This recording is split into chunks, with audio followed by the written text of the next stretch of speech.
ഒരു ചൊല്ലുണ്ട്, കെട്ടുപോയ തോപ്പിൽ ചൊട്ടയിലെ വിളഞ്ഞു നിൽക്കുന്ന ചെന്തെങ്ങ്, അങ്ങനെ മറ്റോ ആണത്. വലിയൊരു തോട്ടമാണ്. അന്നെന്തോ അനാവൃഷ്ടിയോ അതിവൃഷ്ടിയോ ഒന്നിനൊക്കെ നശിച്ചുപോയി. 1000 തെങ്ങുണ്ടായിരുന്നു, 1000 തെങ്ങ് നശിച്ചുപോയി. പക്ഷെ അതിലൊരു ചെന്തെങ്ങ് മാത്രം, ചൊട്ടയിലെ നിറച്ച് കൊലകൾ, നിറച്ച് തേങ്ങ. ആ 1000 തെങ്ങുകൾ നശിച്ചു പോയപ്പോഴും ഇത് കണ്ടപ്പോൾ മനസ്സിന് കുളിർമ. ആ പഴഞ്ചൊല്ലിൽ ഏകദേശം രൂപത്തിലെ ചില വ്യത്യാസങ്ങൾ എനിക്ക് കൃത്യമായിട്ട് ഓർമ്മയില്ല. കെട്ടുപോയ തോപ്പിൽ ചൊട്ടയിലെ ഒരു തെങ്ങുമ്പോൾ നിറയെ തേങ്ങ എന്നാണ് അതിൻ്റെ അർത്ഥം. അത് പറയാൻ കാരണം, ഇപ്പോൾ ഇവിടെ നമ്മളുടെ ഒരു അദ്ദേഹത്തിൻ്റെ പേര് ഞാൻ ഇവിടെ എഴുതി വച്ചിട്ടുണ്ട്. അത് പിന്നീട് പറയാം, പേര് പിന്നീട് പറയാം. അദ്ദേഹം ചില കാര്യങ്ങൾ, ഈ ഓണാഘോഷത്തെ സംബന്ധിച്ച് അദ്ദേഹം ചില കാര്യങ്ങൾ പറഞ്ഞു. അദ്ദേഹത്തിൻ്റെ പേര് റഹ്മത്തുള്ള ഖാസിമി എന്നാണ് അദ്ദേഹത്തിൻ്റെ പേര്, റഹ്മത്തുള്ള ഖാസിമി. അദ്ദേഹം പറയുന്നത് ഓണവും വേണം, വിഷുവും വേണം, തിരുവാതിരയും വേണം, റംസാനും വേണം, വലിയ പെരുന്നാളും വേണം, ചെറിയ പെരുന്നാളും വേണം, പിന്നെന്താണ് ഗുഡ് ഫ്രൈഡേ, ക്രിസ്മസ് എല്ലാം വേണം.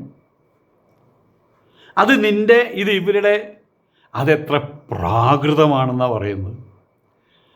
അദ്ദേഹം പറയുന്നൊരു കാര്യം, എല്ലാ പെരുന്നാളിനും ഞാൻ എൻ്റെ വീട്ടിൽ എൻ്റെ അമ്മ ചെറുപ്പകാലത്ത് അല്ലെങ്കിൽ ഞാൻ വീട്ടിൽ കുറച്ചധികം ബിരിയാണി ഉണ്ടാക്കും. എന്നിട്ട് എൻ്റെ വീടിൻ്റെ ചുറ്റുപാടുള്ള ഹിന്ദു സഹോദരങ്ങൾ അവർ ബിരിയാണി ഉണ്ടാക്കി ശരിയാവില്ല. ആരോ പറഞ്ഞ പോലെ ഒരു മുട്ട സാമ്പാർ ഉണ്ടാക്കിയാൽ അത് ചിക്കൻ ബിരിയാണിയാവും. ഒരു നായർ പോയിട്ട് ബിരിയാണി ഉണ്ടെങ്കിൽ അത് സാമ്പാറാവും, സാമ്പാറിൻ്റെ മണം ഉണ്ടാവുള്ളൂ. അപ്പോൾ ആയതുകൊണ്ട് തന്നെ മുട്ടാന്ന് സന്തോഷത്തിൽ പറഞ്ഞതാണ് കേട്ടോ. അപ്പോൾ മറ്റേ മുസ്ലിങ്ങൾ, അപ്പോൾ ഇവർ ചിക്കൻ ബിരിയാണി ഉണ്ടാക്കുമ്പോൾ അതിന് ടേസ്റ്റ് വേറെയാണ്. ആലുവ കഴിക്കണമെങ്കിൽ ലോകത്തിൽ അമേരിക്കയിലോ റഷ്യയിലോ അല്ലെങ്കിൽ ന്യൂസിലാൻഡിലോ ഉത്തര ധ്രുവത്തിലൊന്നും പോയിട്ട് കാര്യമില്ല. ആലുവ വേണമെങ്കിൽ കോഴിക്കോട് പോകണം. കോഴിക്കോട് എവിടെ പോകണം? കോഴിക്കോട് ബസ് സ്റ്റാൻഡിൽ പോയാൽ കിട്ടും. ആ അലുവയാണ് അലുവ. പണ്ട് ഞാൻ കോഴിക്കോട് ബസ് സ്റ്റാൻഡിലേക്ക് വളരെ 10-30 വർഷങ്ങൾക്ക് മുമ്പ് അവിടെ വന്നിട്ട് ഞാൻ ഇങ്ങനെ കാണിക്കും. അതെൻ്റെ ഒരു അവകാശമാണത്. അവിടെ ആ ആളുടെ പേരൊക്കെ മറന്നുപോയി. അതേപോലെ ഞങ്ങൾക്ക് ഒരു 80 വയസ്സുണ്ടാവും. അപ്പോൾ എനിക്കൊരു പീസ് ഫ്രീ ആയിട്ട് തരും. എനിക്ക് അവിടെ ചെല്ലുമ്പോഴേ ചിലപ്പോൾ അങ്ങോട്ട് തിരിഞ്ഞ് നിൽക്കുമ്പോൾ എന്നെ വിളിച്ച് തരാറുണ്ട്. അതിൻ്റെ ഒരു ടേസ്റ്റ് ഇത് ഇപ്പോഴും എൻ്റെ മനസ്സിലുണ്ട്, എൻ്റെ നാക്കിൻ തുമ്പത്തുണ്ട്. അപ്പോൾ ഓരോന്നിനും ഓരോ സ്ഥലങ്ങളുണ്ട്. തൃപ്പൂണിത്തറ നായന്മാർ വെക്കുന്ന സാമ്പാർ, അതൊരു 1-1.5 സാമ്പാറാണ്. അപ്പോൾ ഇദ്ദേഹത്തിൻ്റെ വീട്ടിൽ ഇദ്ദേഹം ബിരിയാണി വയ്ക്കും, ചിക്കൻ ബിരിയാണോ അങ്ങനെ ബിരിയാണി വെച്ച് ചുറ്റുമുള്ള ഹിന്ദു വീടുകൾക്ക് കൊടുക്കും. അതേ കൊടുക്കാൻ സമയം വയ്യ അവർ വരും, വന്നിട്ട് 10 വിളി വെക്കും, എന്താ ചിക്കൻ ബിരിയാണി ആയോന്ന്. അവരന്നവിടെ വെച്ചിട്ടുണ്ടാവില്ല.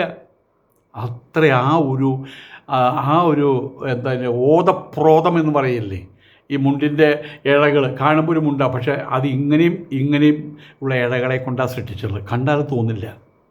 അവിടെ ഓതപ്രോതമായിട്ടുള്ള ഇഴയെടുപ്പം ഉണ്ടായിരുന്നൊരു കാലഘട്ടം ഉണ്ടായിരുന്നു. അതില്ലാതാക്കി മാറ്റുന്ന ആരാന്നറിയോ? തന്തയ്ക്കും തള്ളയ്ക്കും പറക്കാത്ത കുറേ തലയെക്കെട്ടുകൾ ഉസ്താദുമാർ, തെമ്മാടി ഊശാമ്പികൾ. അവർക്ക് അടിമകളെ കിട്ടണം. ആ അടിമകൾ അങ്ങോട്ട് നോക്കരുത്, അടിമകൾ ഇങ്ങോട്ട് നോക്കരുത്. അതുകൊണ്ട് കുതിരയ്ക്ക് ജീനി വെച്ച പോലെ നടക്കണം. കുറേ ശവങ്ങൾ, അവർക്ക് കുറേ ശവങ്ങളെ വേണം. നമ്മൾ മറ്റേ ഇത് കണ്ടില്ലേ, സോംബികൾ എന്ന് പറയും. സോംബികൾ വെച്ചാൽ രക്തമില്ലാത്ത മനുഷ്യന്മാർ ഇങ്ങനെ നടക്കും. അവരാരെങ്കിലും തൊട്ടാൽ അവരും സോംബിയാവും. ഇതുപോലെ തന്നെ ഈ ഉസ്താദ് തെമ്മാടികൾ മുഴുവൻ സോംബികളാണ്, രോഗബാധിതരാണ്. അതുകൊണ്ട് അവർക്കിഷ്ടം രോഗം ബാധിച്ചവരെ ഇഷ്ടം, അവർക്കിഷ്ടം രോഗം ബാധിച്ചവരെ ഇഷ്ടം. എന്ത് രോഗം? മാനവികത ഇല്ലായ്മ എന്ന രോഗം. അതിന് വേണ്ടിയിട്ട് ഓണാഘോഷിക്കരുത്, നിനക്ക് എന്താണ്ടാ നായിൻ്റെ, ഞാൻ പറയണില്ല ഇനി വാക്കുകളൊന്നും. പിന്നെയും പോലീസുകാരും ഇങ്ങോട്ട് വരും. നിനക്കൊക്കെ എന്തിൻ്റെ കേടാണ്? ഓണം വരുന്ന സമയത്ത് നിന്നേക്ക് ശരിക്കും പറയാമെന്ന് വെച്ചാൽ ഉത്തരേന്ത്യയിൽ ചെയ്യുന്ന പോലെ നിന്നേക്ക് അതാ ചെയ്യേണ്ട. അല്ല, അതിനുള്ള സമയം ആയിക്കഴിഞ്ഞു. 3 വർഷവും വളരെ ഒരു ഫക്ക് അവൻ്റെ പേര് നല്ല പേരാ, ഫക്ക്, സിംഹറുൽ ഫക്ക്. അവനാണ് തുടങ്ങി വെച്ച്. ആ തെണ്ടി ഇപ്പം കാണാനില്ല. ആ തെണ്ടി ഒതുങ്ങി, അവൻ തല താഴ്ത്തിയവൻ. ഇപ്പോൾ വേറെ കുറേ ആൾക്കാർ എന്തൊക്കെയാണ് പറയുന്നത് പാട്ട് പാടുന്ന പോലെയാണ് പറയും. നമ്മൾ പറഞ്ഞ പോലെ ഇന്ന് കാലത്ത് നോക്കിയപ്പോൾ തന്നെ ആന വരുന്നുണ്ട്. പക്ഷേ ഇവൻ പറയുമ്പോൾ അങ്ങനെ ഒരു ആന വരുന്നുണ്ട്. എന്ത് വഷളന്മാരാണ് അയാൾ, വഷളൻ സാധനങ്ങൾ.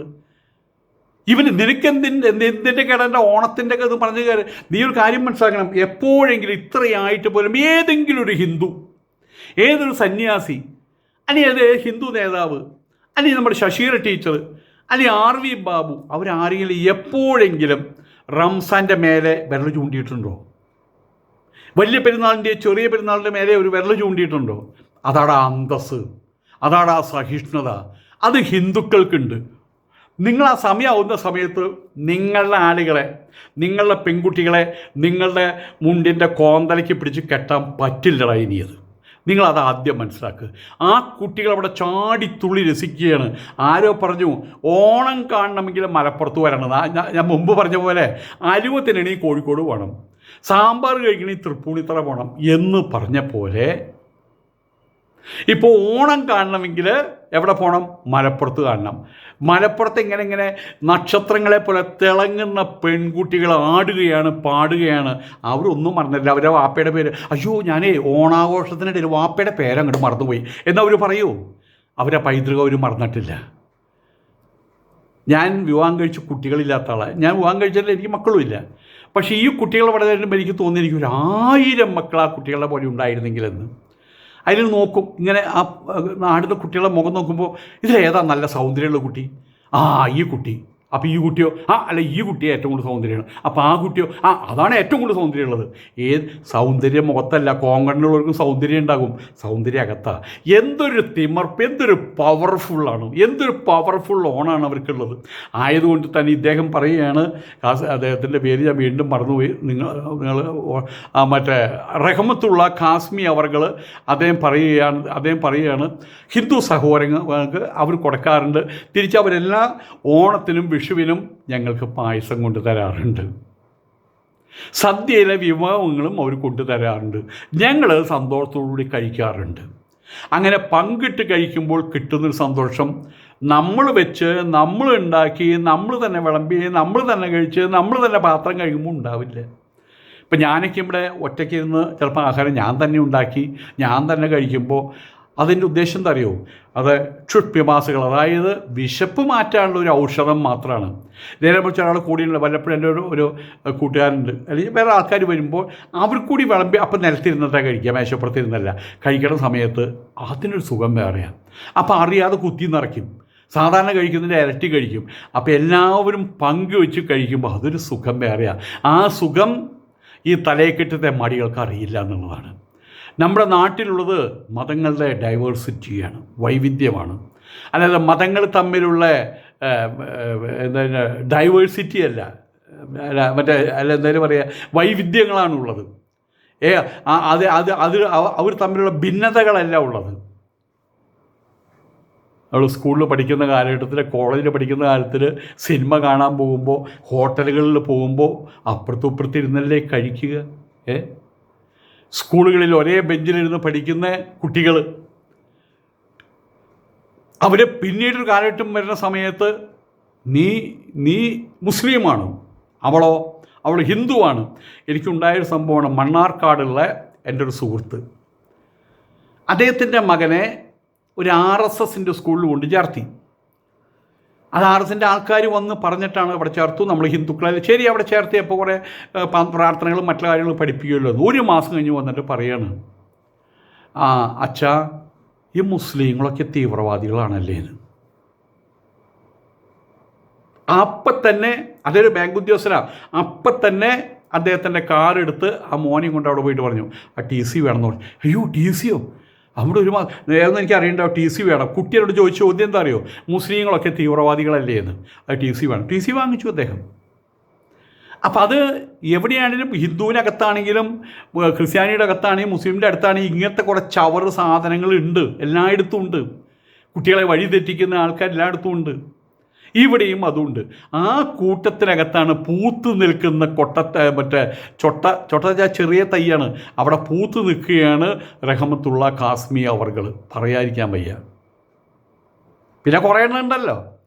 ഒരു ഹംസറുൽ ഫക്ക് അവനാണ് തുടങ്ങി വെച്ചത്.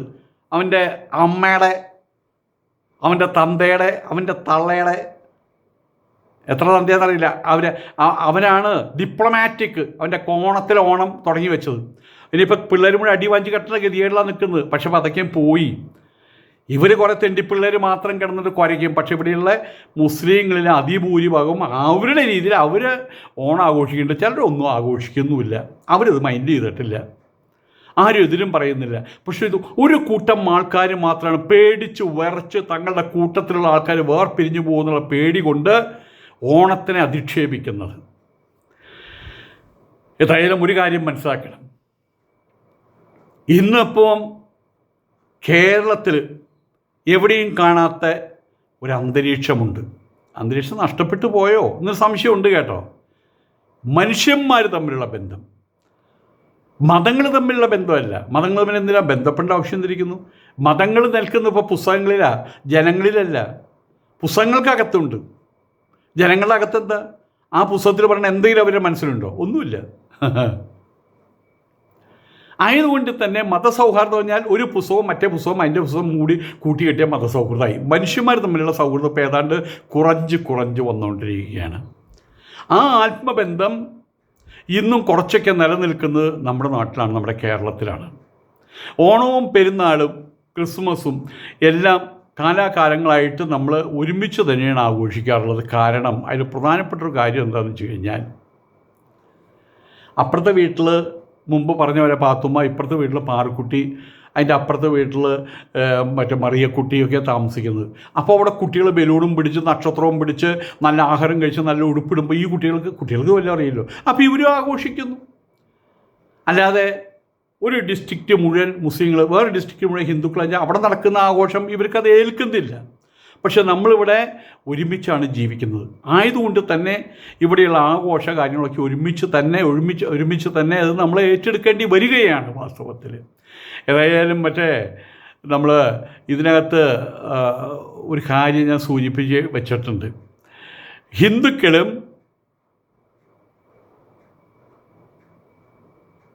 സുഹൃത്തുക്കളുടെ വീട്ടിൽ ഓണമാകുന്ന സമയത്ത് നമ്മൾ അവിടെ പോയിട്ട് സന്തോഷത്തോടെ ഭക്ഷണം കഴിക്കുന്നു.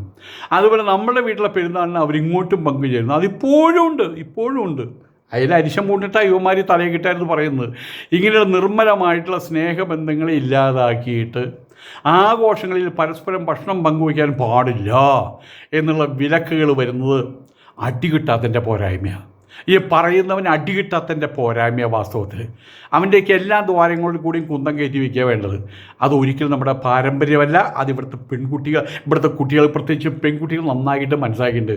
ആവിറ്റകൾ എന്തെങ്കിലും പറഞ്ഞോട്ടെ. ഇപ്പം ഞാൻ പോയിട്ട് കുട്ടികളോട് പറയാം, നിങ്ങളുടെ ഉസ്താദുമാർ ആവിറ്റകൾ തൂറികൾ എന്തെങ്കിലും പറഞ്ഞോട്ടെ, നമുക്കിവിടെ ആഘോഷിക്കാം. ഏതായാലും നമ്മൾ ഒരുമിച്ച് സന്തോഷത്തോടെ ജീവിച്ചാൽ അത് നല്ലത്. അല്ലാതെ അതിൽ പങ്കെടുക്കരുത്, ഇതിൽ പങ്കെടുക്കരുതെന്നൊക്കെ പറയണത് മ്ലേച്ഛത്തരമാണ്, തുച്ഛമാണ്. ഹിന്ദുക്കളും മുസ്ലിങ്ങളും പരസ്പരം സഹകരിച്ചും ജീവിക്കും, ക്രിസ്ത്യാനികളും ജീവിച്ചതിൻ്റെ ഉത്തമ ഉദാഹരണങ്ങൾ നമുക്ക് വേണ്ടത്രയുണ്ട്. ഇവിടെ അമ്പലം പണിയാൻ വേണ്ടി പള്ളിക്കാർ വീട് വിട്ടുകൊടുത്തിട്ടുണ്ട്, സ്ഥലം വിട്ടുകൊടുത്തിട്ടുണ്ട്. തിരിച്ച് അങ്ങോട്ടും ചെയ്തിട്ടുണ്ട്. പൊന്നാനി വെളിയങ്കോടിനടുത്ത് പള്ളി പണിയാൻ 3 ഏക്കർ സ്ഥലം നൽകിയത്, അതിൻ്റെ നിർമ്മാണത്തിന് മുന്നിൽ നേതൃത്വം നൽകിയതും CHOYI ചോയി എന്ന് പറയുന്നൊരു ഹൈന്ദവ സഹോദരനാണ്. അമ്പലം പണിയാൻ കണ്ണായിട്ടുള്ള 3 ഏക്കർ സ്ഥലം വിട്ടു നൽകിയത് ഉമർ ഖാസി എന്ന മുസ്ലിം പണ്ഡിതനാണ്. ഇനിയും അതൊക്കെ ചെയ്യാവുന്ന കാര്യമുള്ളൂ, ചെയ്തുകൊണ്ടിരിക്കുന്നുമുണ്ട്. അത് മുൻപിൽ നിൽക്കുന്ന ഒരാളാണല്ലോ നമുക്കെല്ലാവർക്കും പ്രിയങ്കരനായിട്ടുള്ള യൂസഫ് അലി സാഹിബ്. അദ്ദേഹം ഇതൊന്നും കാണുന്നില്ല. ഇപ്പോഴും അദ്ദേഹം സഹായങ്ങൾ എത്തിച്ചുകൊണ്ടിരിക്കുന്നു. നമ്മുടെ സ്വാമി അറിഞ്ഞില്ലേ, അയാൾ കള്ളനാട്ടോ, അയാൾ മുസ്ലിം ചാരനാണ്. നമ്മുടെ മുസ്ലിങ്ങളെ കുറ്റം പറയാണ്. തലയാട്ടിൽ മാത്രമേ ഉള്ളൂ. അദ്ദേഹത്തിനറിയാം ഇതിൻ്റെ ഉള്ളുകളികൾ, അതിനറിയാം. അപ്പോൾ അവരിന്നും ആ പാരമ്പര്യം കൊടുക്കൽ വാങ്ങൽ പാരമ്പര്യം അവർ തുടർന്നുകൊണ്ട് പോയിക്കൊണ്ടിരിക്കുകയാണ് അവിടെ. ഏതായാലും കഴിഞ്ഞ 1400 വർഷത്തെ ഭാരതീയ ഇസ്ലാമിക ചരിത്രത്തിൽ ഹിന്ദു സഹോദരങ്ങളുടെ സ്നേഹവും സഹകരണവും ഒരിക്കലും വിസ്മരിക്കാനാവില്ല. എത്ര പ്രസിഡൻറ്റുമാരുണ്ടായിട്ടുണ്ട് ഇവിടെ. ഫക്രുദ്ദീൻ അലി അഹമ്മദ്, സക്കീർ ഹുസൈൻ, അതുപോലെ തന്നെ നമ്മളുടെ റിയൽ ഭാരതരത്നം അദ്ദേഹമുണ്ട്, ശാസ്ത്രജ്ഞൻ അദ്ദേഹം ഉണ്ടായിട്ടുണ്ട്. പേരൊക്കെ മറന്നു പോവുകയാണ് വാസ്തവത്തിൽ. അവരിന്ന് പേര് മറക്കാൻ പാടില്ല. ഉന്നതമായിട്ടുള്ള ആ സങ്കേതങ്ങൾ വരെ അവർ കയറി ചെന്നിട്ടുണ്ട്. ക്രിക്കറ്റ് ക്യാപ്റ്റൻ അസറുദ്ദീൻ ക്രിക്കറ്റ് ക്യാപ്റ്റനായിട്ട്. ഇതൊക്കെ മറ്റുള്ളടത്ത് സംഭവിക്കുന്ന കാര്യമാണോ? എന്നിട്ടും അവർ പറയുന്ന അതേ ഭാഷയിൽ തിരിച്ചു പറയാൻ അറിയാഞ്ഞിട്ടില്ല. അത് പറയുമ്പോൾ ഹൃദയവേദന അവനവനുണ്ടാകും. 1400 വർഷങ്ങൾക്ക് മുമ്പ് നബി തിരുമേനി അവിടെ ജീവിച്ചിരിക്കുന്ന സമയത്ത് തന്നെയാണ് അവിടെ നിന്ന് ഇവിടേക്ക് വന്നത്. ഇവിടെ നിറയെ സ്വർണ്ണമായിട്ട് വന്ന് വെതറാൻ വേണ്ടി വന്നതാണോ? വന്ന് പിച്ചത്തേണ്ടി ഇവിടുത്തെ രാജാക്കന്മാരുടെ കയ്യിൽ നിന്നല്ലേ ഭൂമി സ്വന്തമാക്കിയത്? പറ്റിച്ചെടുത്തതെന്ന് വെറുതെ പറഞ്ഞൂടെ? അതിന് മനസ്സ് വരുന്നില്ല. പക്ഷെ ഇങ്ങോട്ട് പറയുമ്പോൾ അങ്ങോട്ടും പറയാം, പറ്റിച്ചെടുത്തതല്ലടാ ഭാരതഭൂമി, പറ്റിച്ചെടുത്തതല്ലേ. എന്നിട്ട് അവിടുത്തെ ഉണ്ടാക്കി ജനപ്പെരുപ്പം വന്ന സമയത്ത് നിങ്ങളല്ലേ ഭാരതമാതാവിൻ്റെ നെഞ്ച് പിളർത്തി 3 മാറ്റിയത്? അത് കഴിഞ്ഞ് അതിൻ്റെ അവശിഷ്ടങ്ങൾ ഇവിടെയുണ്ട്.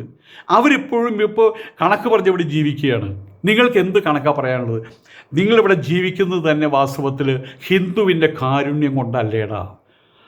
ഹിന്ദുവിനെ പറ്റിച്ചിട്ടല്ലടാ നിങ്ങൾ ജീവിക്കുന്നത്. ഹിന്ദുവിനെ കബളിപ്പിച്ചിട്ടല്ലടാ നിങ്ങൾ എപ്പോഴും ഇവിടെ ജീവിക്കുന്നത്. അങ്ങനെയും പറയാം, ഇങ്ങോട്ട് പറയുമ്പോൾ അങ്ങനെയും പറയാം. പക്ഷെ മനസ്സനുവദിക്കുന്നില്ല എന്ന് മാത്രം.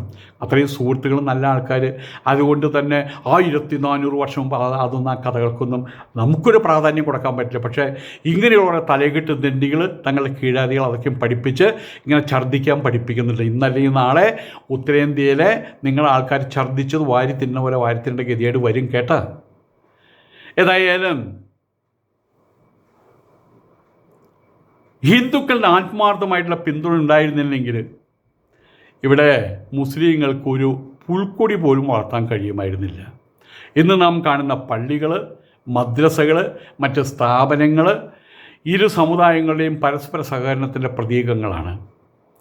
ഈ സമുദായങ്ങൾക്ക് പരസ്പരം സ്നേഹിച്ചും ആശ്രയിച്ചും മാത്രമേ മുന്നോട്ട് പോകാൻ കഴിയൂ. നിങ്ങൾ ഓണത്തിന് ഓണക്കളി പാടില്ല എന്ന് പറഞ്ഞാൽ ഇപ്പുറത്ത് പിള്ളേർ പറയും, നിങ്ങളുടെ മറ്റേ കൊലവിളി ഉണ്ടല്ലോ അത് നിർത്താൻ പറയും. എന്തിനാ അന്യോന്യം ചൊറിയാനും മാന്താനും പോണത്? ഇങ്ങോട്ട് ചൊറിഞ്ഞാൽ അങ്ങോട്ട് മാന്തും, അങ്ങോട്ട് മാന്തിയാൽ ഇങ്ങോട്ട് പുണ്ണാക്കി മാറ്റും. അതല്ലേ അതിൻ്റെ അവസാനത്തെ ഫൈനൽ ഔട്ട്കം? അതല്ലേ അതിൻ്റെ ഉത്തരവാദികൾ? എന്തിനാ നിങ്ങളായി മാറുന്നത്? എന്നിട്ട് അതിൻ്റെ പേരിൽ നെഞ്ചത്തടിച്ച് അയ്യോ പൊത്തോ നിലവിളിക്കുമ്പോൾ ആരാ നിങ്ങളെ താങ്ങാൻ വരിക? ഇതിപ്പോൾ യൂറോപ്പിലും കാണുന്നുണ്ടല്ലോ. അവിടെ അതുപോലെ ആൾക്കാർ കയറി, അവർ അഭയാർത്ഥികളായിട്ട് കയറി, അവർക്കവിടെ സിറ്റിസൺഷിപ്പ് കൊടുത്തു. പിന്നെ അവർ ഒറ്റക്കെട്ടായിട്ട് മാറി, അവർ കടന്നലുകളെ പോലെ കൂട്ടമായിട്ട് ആക്രമിക്കാൻ തുടങ്ങി. എല്ലാത്തിനും തൂക്കി പുറത്തേക്ക് എറിഞ്ഞു. പശ്ചിമേഷ്യത്തെ സ്ഥിതി എന്താണ്? മക്ക മദീന അടക്കമുള്ള പശ്ചിമേഷ്യ സ്ഥിതി എന്താണ്? മാന്തി പറിക്കുകയല്ലേ ഇവിടെ മറ്റേ ഇസ്രായേലികളും അതുപോലെ തന്നെ അമേരിക്കക്കാരും എല്ലാവരും കൂടിയിട്ട്. ഒരർത്ഥത്തിൽ ആദ്യം തോന്നുമോ ഇത് കഷ്ടമാണെന്ന്, ഇപ്പോൾ തോന്നാതായി തുടങ്ങി. അങ്ങനെ തന്നെ വേണം. ഒരു ഊറ്റം അവസാനിക്കണം. പ്രധാനപ്പെട്ട ഊറ്റം മണ്ണിനടിയിൽ പെട്രോളുണ്ടായിരുന്നു എന്നുള്ളതാണ്. പെട്രോളിയം കൊണ്ട് അതും പരിപൂർണമായിട്ട് ഇപ്പോൾ ട്രംപ് ഇതുപോലെ തുടരുകയാണെങ്കിൽ അതിൻ്റെ എല്ലാ അതിശത്വം അദ്ദേഹത്തിൻ്റെ കയ്യിലായിട്ട് മാറും. അതാണല്ലോ വെനസ്വേലയെ കണ്ടത്. അത്രയായി കഴിഞ്ഞാൽ ഇവരുടെ കൊമ്പൊക്കെ ഒന്ന് താഴും. അവിടേക്കാണ് കാര്യങ്ങളുടെ പോക്ക്. മാത്രമല്ല ഒന്നുകൂടി പറയാനുള്ളത്, ഇവർ ഈ ഹിന്ദുക്കളെ മാറ്റി നിർത്തുമ്പോൾ, ഹിന്ദുക്കളുടെ ഓണം മാറ്റി നിർത്തുമ്പോൾ, ഓണത്തിൻ്റെ കച്ചവടത്തിനായിട്ട് ഒരുങ്ങി പുറപ്പെടുന്ന മുസ്ലിം കടകളിൽ നിന്ന് ഒരു തുണ്ട് സാരി അല്ലെങ്കിൽ ഒരു തോർത്തുമുണ്ട് പോലും അവരവിടെ നിന്ന് വാങ്ങിക്കരുത്. പച്ചക്കറി അവരെ കടയിൽ നിന്ന് വാങ്ങിക്കരുത്. അവരെയും ഇതുപോലെ തന്നെ പരിപൂർണമായിട്ട് ബോയ്ക്കോട്ട് ചെയ്യാൻ ഹിന്ദുക്കൾ പഠിച്ചേ മതിയാകും. നമ്മളിത് പറയും, ഒരാൾ കേട്ടെന്ന് വരും. ആ ഒരാളാ 10 ആളാകുക, ആ 10 ആളാണ് 100 ആളാവുക. ശശീല ടീച്ചറോട് ഒരിക്കൽ ഞാൻ ചോദിച്ചു, ടീച്ചർ ഇങ്ങനെ കിടത്തുള്ളപ്പോൾ ഹിന്ദുക്കളുടെ മുമ്പിൽ പറഞ്ഞിട്ട് വല്ല കാര്യമുണ്ടോ? അപ്പോൾ അവർ പറഞ്ഞൊരു കഥയുണ്ട്. സ്വാമിക്ക് അറിയാവുന്നൊരു കഥയായിരിക്കും, അന്നേരം പറയുകയാണ്, ഏത് മലയും നമുക്കൊരു കൈക്കോട്ടും ഒരു മൺവെട്ടിയും ഒരു ചട്ടിയും വെച്ചിട്ട് നമുക്ക് തല്ലി പൊളിക്കാം. പതുക്കെ പതുക്കെ പതുക്കെ നമുക്കൊരു പക്ഷേ ആ വർഷങ്ങളെ കൊണ്ട് 1000 ചട്ടി മണ്ണേ നമുക്ക് അവിടെ നിന്ന് മാറ്റാൻ കഴിഞ്ഞു വരുള്ളൂ. അതിൻ്റെ തുഞ്ചത്ത് കയറിയെടുക്കുക, അങ്ങോട്ട് കയറണ്ടേ, എന്നിട്ട് മണ്ണ് വെട്ടണ്ടേ, എന്നിട്ട് താഴ്ത്തു കൊണ്ടിടണ്ടേ. അപ്പോൾ ഒരു ജന്മം കൊണ്ട് ഇത്രേ പറ്റുള്ളൂ. പക്ഷേ എൻ്റെ പുറയിൽ 1000 വരും, എൻ്റെ അതിൻ്റെ പുറയിൽ 10,000 വരും. ആ മല ഇല്ലാതായി മാറും. കൃത്യസമയത്ത് സൂര്യനുദിച്ച് സൂര്യകിരണങ്ങൾ നമ്മുടെ ഭൂമിയിലും പതിക്കും. അപ്പോൾ പറഞ്ഞു വരുന്നത്, അങ്ങനെ ഒരു സാഹചര്യം സമ്മർദ്ദത്തിൻ്റെ പേരിൽ ഹിന്ദുവിൻ്റെ മേലെ സമ്മർദ്ദം ഉണ്ടാക്കിയിട്ട് അങ്ങനൊരു അവസ്ഥയിലേക്ക് നിങ്ങൾ അവരെ നയിച്ചാൽ ഇത്രയേ പറയാനുള്ളൂ, നിങ്ങൾ തലവെച്ച് കൊടുക്കുകയാണ്. ഇവിടെയുള്ള നിങ്ങൾ തന്നെ പറയുന്ന വലതുപക്ഷ തീവ്രവാദികൾ, ഹിന്ദു തീവ്രവാദികൾ, അവരുടെ മുമ്പിൽ നിങ്ങൾ തലവെച്ച് കൊടുക്കുകയായിരിക്കും ചെയ്യുന്നത്. അപ്പം അത് നിങ്ങൾ ഉത്തരേന്ത്യയിൽ കാണുന്നുണ്ടല്ലോ.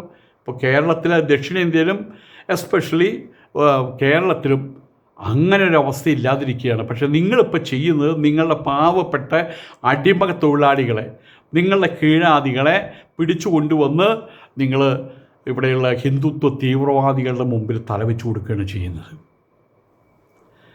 അതിൻ്റെ ഫൈനൽ ഔട്ട്കം എന്താണെന്ന് ഞാൻ പറയുന്നില്ല, എൻ്റെ നാക്കുകൊണ്ട് പറയുന്നില്ല. നമസ്കാരം.